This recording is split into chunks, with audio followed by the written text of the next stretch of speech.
All right, to watch this video for Wednesday, January 10th, quickly, I'm showing you the graphic for our free webinar on Thursday, which is going to be at 7:30 Eastern Time. I went over in kind of a little conference call webinar format with Wayne today. He at Day Trader Wayne is his handle on Twitter. Should give him a follow for sure.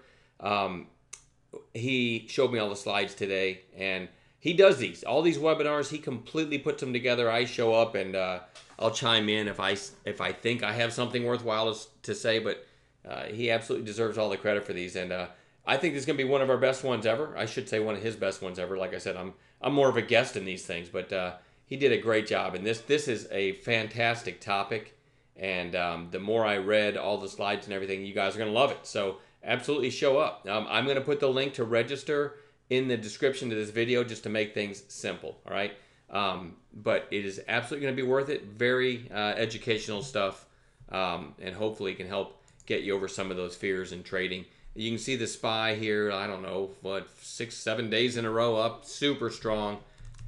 Here's the list I have for tomorrow. I'm going to watch CNET again. It never gave an entry, but you know, it's got, today was inside of yesterday's range, so it might break down and it might break up and it might go sideways. I don't know, but I think it's worth watching for a low risk setup. Remember, when you watch these videos, I look for stocks that have a chance to make a nice move, and if I can find an intraday setup that can give me a great risk reward and a really nice percentage gain in a very short period of time, and my entry such that I can be green right away if it hits an inflection point. And anyway, all those things come together, and that's why I watch all these stocks, right? They're all going to be stocks that are in play, so to speak, and I focus on the lower priced ones because I like the idea of making 10, 20, 30, 40% in 15 or 20 minutes. You can't get that in an Apple or a Google. So that is where, you know, that's where I make all my money. And I've gotten really, really good at it over the years. So, you know, that's what our course is all about. And the webinars, hopefully the free webinars, can help guide you a little bit as well. All right. So CNET is coiled and interesting. Now keep in mind, I'm in cash every night, so I may or may not trade CNET tomorrow, only if it gives me one of those setups I just alluded to. PTIE, just a massive move today. It definitely came down off its highs, kind of closed in the middle of its range. Got to watch this one all week. 31 million shares traded today. And I got to tell you, I never got involved in this one, but it just ripped right out of the gate. I had it on watch as a morning gap play, and it just took off right out of the gate, and I just can't get myself to jump in something without any kind of low-risk setup. It did, I'll switch to fives here. It did give kind of a little flag after the opening rally, but this looks very obvious, and you know, keep this in mind. Whenever you're looking at a chart after the fact and you're mad at yourself for missing something, and you say, oh my God, why didn't I take this little flag break here in PTIE and just get long right there? It looks really obvious, right? Because we get to see what happened. When it's unfolding, okay, and this thing has just run from 555 to 739, okay, and then pulled back all the way down to a low right here of 672. Now, if you're a trader, you understand that getting involved as this is breaking this high right here, 740, after a run from 672, right? So like a 70-cent move in probably 3 or 4 minutes. I don't know about you, but that feels like chasing to me. So this, although when you look at it now, it's, wow, what a great flag break. I can't believe, you know, any idiot didn't buy there. It's not as easy as you think when something just goes crazy and gets that, I don't know, parabolic isn't the right word, but you know, when you get that crowded is probably a better word, and it's making crazy moves, it's not so easy when it's unfolding. So I really have to have a low risk setup. Having said that, so I did not get involved in PTIE today. But with 31 million shares and a strong close, it absolutely is worth watching probably for the next week or so. DFFN, nice volume spike today, closing above its open, but well off its highs. You can see it hit the 200-day and then retreated. Kind of like PTIE. I'm just going to have it on watch and see if it gives a setup. SPEX, nice little extra volume today, a nice little kind of a mini breakout of about, I don't know, 6, 7, 8 days worth. And we'll see if we get a red to green, something like that tomorrow. KOOL, nice volume spike for this stock. It's a little extended and away from the moving averages, but This one can move at times. If you look at this candle back here, and that's because it's a low float stock, went from 396 to 644 on an intraday basis. So knowing that this one can make moves like that, and then you have this candle here, 317 to 414, that's a nice percentage gain too. I don't love this one because it's ahead of itself, pretty far away from the moving averages, but I'm going to see if something's up with it. I feel like maybe that volume came in for a reason, so we'll see if there's any kind of low risk setup in it tomorrow. GLBS kind of breaking out of about a 2-week range on a little bit of extra volume. That's one of the low price, low float shippers. So keep an eye on the shippers. If the shippers all get going, I really like this GLBS chart for continuation.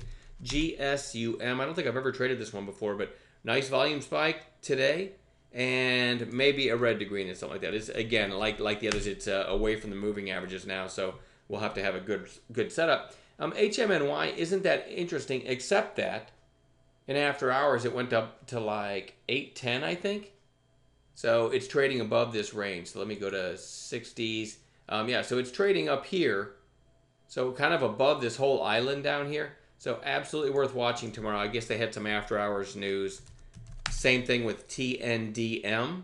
I actually traded this one twice today, by the way. TNDM got long right about there, sold into the spike, and then got long literally right there and sold into the bounce. Sold some into the bounce, and when it started to come back down, I was out the rest. At this point, I thought this might come up and challenge the high of day again because I really liked the volume, but it ended up rolling over. So why is it on watch today with that, a lackluster of a chart now? Well, that's because just like HMNY, it's gapping up in after hours. Looks like it closed out at 363. So I think they came out with earnings in after hours.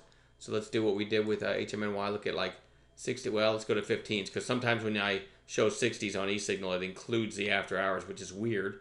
Gotta pan way out here. So these are 15-minute candles. It's trading right up about here.